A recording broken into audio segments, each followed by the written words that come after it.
nos coloca a devotamente celebrar João Batista, nós não estamos meramente celebrando o testemunho de um homem, mas a graça, o dom divino que se infundiu nele, as maravilhas que Deus fez não só brotar, mas por eleição, Deus fez insuflar na vida deste homem. O precursor dito para nós como aquele que não só aplanaria, mas delinearia os caminhos daqueles que, por falta de conversão, não tocariam a verdade do Evangelho, traz-nos um desejo do coração de Deus. Vejam, primeiro entendamos a formação de um grande homem, a formação daquele grande santo, não se deu por obra do acaso, nem muito menos por uma coincidência, mas a providência divina fez com que, para que o Verbo viesse e que os caminhos fossem preparados para que tantos outros corações pudessem se achegar a nosso Senhor, viesse por primeiro João Batista. Nós já ouvimos e sabemos, o último dentre os profetas da antiga aliança e o primeiro a tocar a verdade da salvação, porque ele, distintamente dos outros, viu a salvação, que antes era só promessa, mas agora toca a tantos quantos, a partir de João Batista, vieram e vêm para conhecer a salvação. Por que a necessidade de Deus enviar alguém que preparasse os caminhos? Vejam, nós todos já conhecemos tudo aquilo que Deus, por sua graça e na sua revelação, no Cristo nos revelou. E ainda temos tanta dificuldade, às vezes, de crer. Vocês e eu, que sabemos tudo o que se completou na revelação tantas e tantas vezes, ainda com letargia, morosidade e vagareza, teimamos em não crer. Imaginemos nós, aqueles tantos que esperavam o Messias.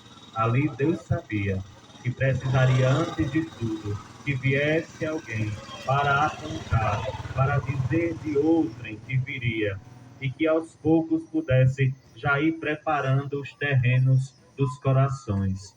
O torrão de tantos corações que estavam inebriados das suas próprias expectativas precisavam, por primeiro, ouvir uma voz. Eis a voz. Eis a voz que clama no deserto, a voz que fala-nos hoje com tanta propriedade, sem tirar nem pôr. A ação divina. Desde sempre, a vida de João Batista foi simplesmente certa. Foi simplesmente alguém que fazia eco de uma outra voz. A voz que clamava no deserto não falava de si, fazia eco da voz de outrem. Mas partamos para o que hoje a primeira leitura nos sugere e não só sugere, mas nos interpela, imbui o nosso ser, conduz-nos a compreender. Chamando a atenção, o profeta Isaías diz-nos: povos distantes, prestai atenção. O Senhor chamou-me antes de nascer. Desde o ventre de minha mãe, ele tinha em mente o meu nome e fez a minha palavra uma espada afiada. Isaías, já muito antes, proclamava quem haveria de vir para ser voz, para ser eco da palavra de Deus. Aquele que hoje celebramos, já prenunciado também, porque na grandeza que Deus fez brotar nele, ele haveria de falar de alguém que tão logo surgiria para a salvação do mundo. Diz-nos o profeta: fez da minha voz uma língua, uma espada afiada. Fez da minha voz alguém que pudesse falar às nações com propriedade suficiente para tocar os corações. O testemunho de São João Batista não fica só no eco das palavras, mas no eco da vida. Talvez se pudéssemos dizer de forma sobremaneira grande ou fortemente, de forma latente, o que mais arraiga a nossa igreja por João Batista é o seu testemunho fiel, a coadunação, a união de palavra e vida, de alguém que fala de algo que vive, de alguém que proclama algo que faz sentido e edifica a sua vida. É o que nós podemos tocar em João Batista. E desde o seio materno, eleito para tal conjuntura, para tal circunstância, para tal missão. O envio não foi feito em outro momento. João Batista escolhido desde ali. Desde o conhecimento feito no coração de Deus, João Batista já haveria de ser aquele que em Deus e para Deus serviria apenas como que uma via, para que se chegassem tantos outros corações a Deus nosso Senhor. Mas o Evangelho de hoje, que só continuando aquilo que meditávamos ontem, da escolha daquele casal estéril, Isabel e Zacarias, da escolha inacreditável, humanamente falando, daquele casal idoso e estéril, nós precisamos assumir alguns aspectos. Vejam, hoje não necessariamente diz-nos qual foi a reação de Zacarias quando o anjo Gabriel lhe anunciou que ele haveria de ser pai. Distintamente da Virgem Maria, que tinha uma vida toda confiada nas mãos de Deus, que tinha uma vida, por ser imaculada, toda posta diante da ação de Deus, Zacarias desconfia. Zacarias, incrédulo naquele momento. Vejamos nós. O tempo de um homem que já desacreditado, não tinha expectativa nenhuma de ver a sua descendência acontecer. Um sacerdote, de certo, muito embora sempre se reportando a Deus, já tinha perdido as expectativas de que o seu maior sonho acontecesse, que sua prole pudesse ser e existir, para que o seu nome pudesse ser perpetuado. O nome, como meditávamos ontem, o nome é coisa muito importante. E naquela perspectiva judaica, o nome era a condição que passava o tempo, que passava a vida. Então, Zacarias, considerando que morreria sem que o seu nome pudesse ser perpetuado, sem que a sua vida pudesse ser continuada no filho, ouve a mensagem do anjo e simplesmente não crê. A incredulidade, tantas vezes, nos tira a oportunidade de ver o sonho de Deus acontecer na nossa vida.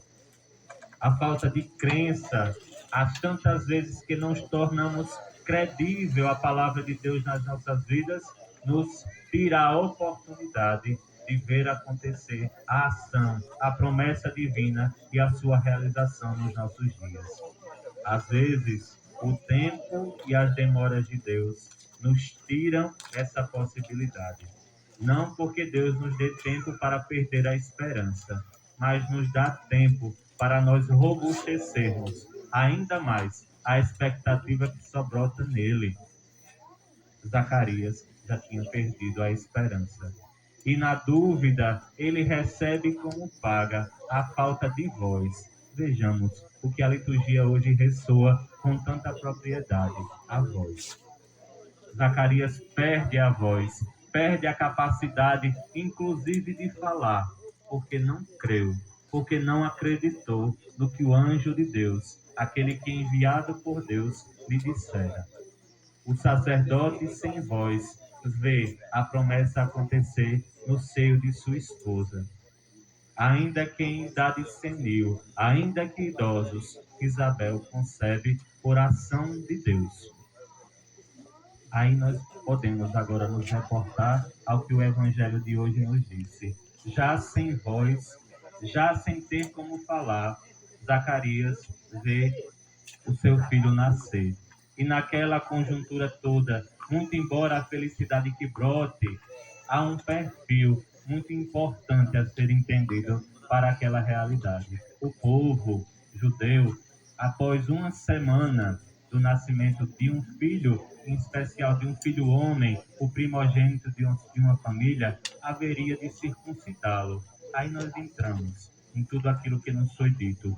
Os vizinhos e parentes de Isabel e Zacarias chegam para dar nome àquele menino que nascera. E quando buscam dar esse nome, querem dar a ele o nome do Pai, para que não só sua história, não só seu sangue, não só sua vida, mas o seu nome fosse perpetuado na história daquela família, que antes já não tinha mais expectativa de continuidade. Vejamos, e o que diz Isabel? Não, o seu nome será João. O nome diz muita coisa.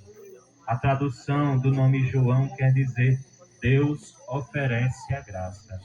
Deus dá a graça. É o que aquele casal sabia que Deus quisera tocar na vida dele. E quando vão ao encontro de Zacarias para confirmar qual seria o nome do filho, ele sem voz, simplesmente escreve numa tabuinha: o seu nome será João. O seu nome será João, porque antes de tantas e quantas coisas, ele é obra da ação de Deus. Ele é fruto do oferecimento de Deus. Aquele momento confirma agora o antes incrédulo, mas agora confiante Zacarias dizer da ação de Deus. A voz volta para Zacarias, é próprio. E quando nós confiamos em Deus, ao ponto de nossa vida ser para Ele e nele, inclusive tenhamos capacidade de elevar a Deus o nosso louvor e a nossa voz rendida em Suas mãos.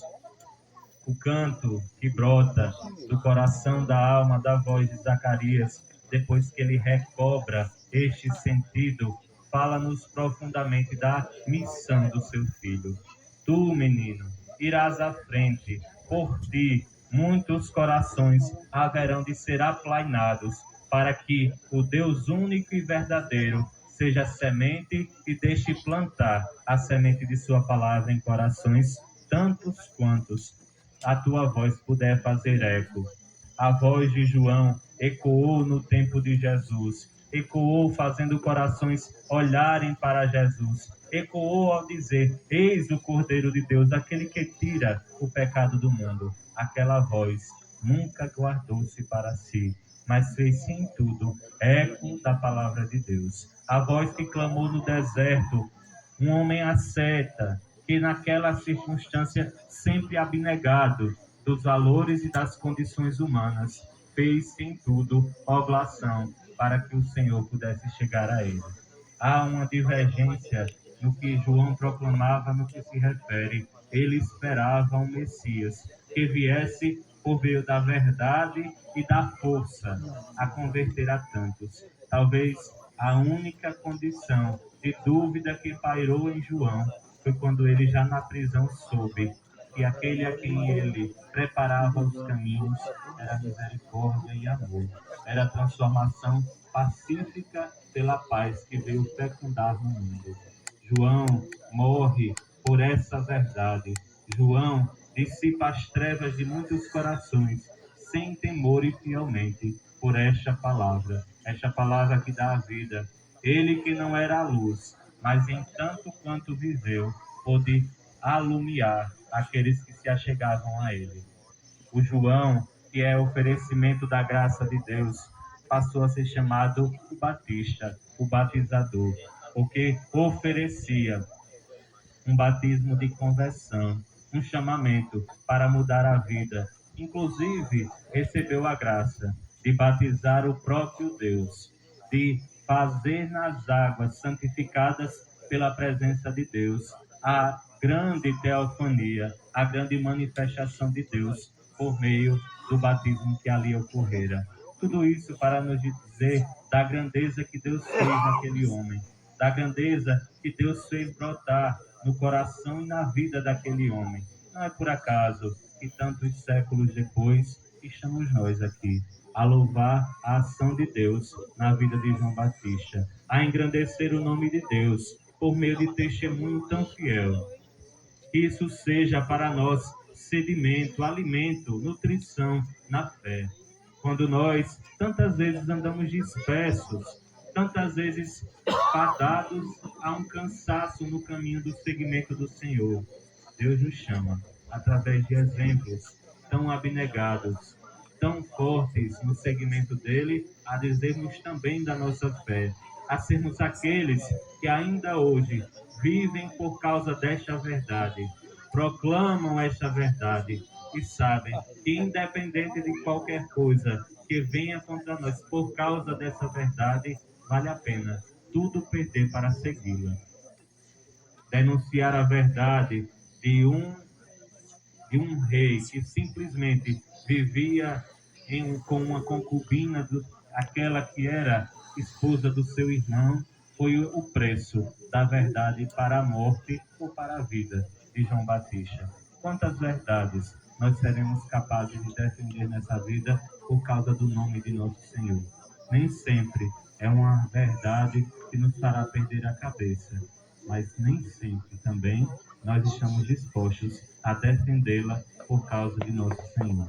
Saibamos com intrepidez e muita força, saibamos fazer com tanta fé como fez João Batista a defesa de tudo aquilo que é palavra de Deus, que é verdade, que edifica o homem. Esta nunca pode ser substituída.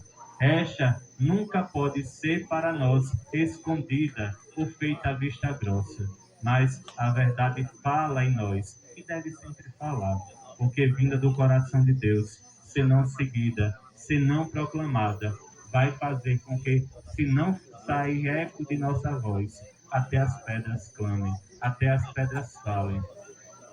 Que o testemunho fiel de João Batista possa muito mais dizer a nós, de modo particular, a esta comunidade que recorre à sua intercessão e devoção, que vale a pena seguir nosso Senhor, porque Ele é verdade e vida, e qualquer caminho que não seguido nele e com Ele será tempo perdido, será fonte de quaisquer outras coisas, nunca de edificação, de vida e de fé. Que São João Batista interceda sempre por esse povo do Guari, que deve sempre recorrer aos seus cuidados. Que este povo sempre olhe com determinação este fiel exemplo de santo e de homem, que com nobreza soube doar a vida para que a verdade não ficasse escondida ou simplesmente fosse dispersada. Aquele que é oferecimento da graça divina, nos ajude a sermos fiéis a Deus nosso Senhor. Aquele que é voz que clama no deserto, faça com que o eco da voz de Deus também passe por nós. Louvado seja nosso Senhor Jesus Cristo.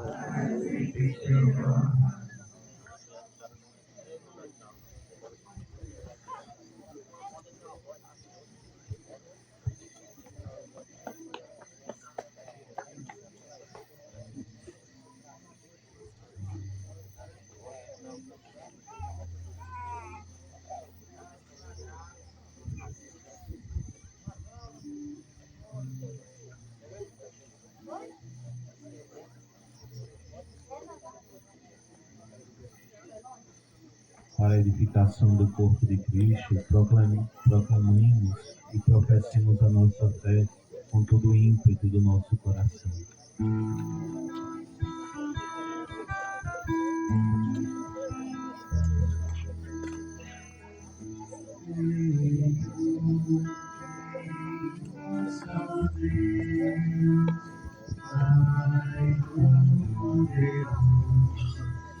Criador do céu e da terra,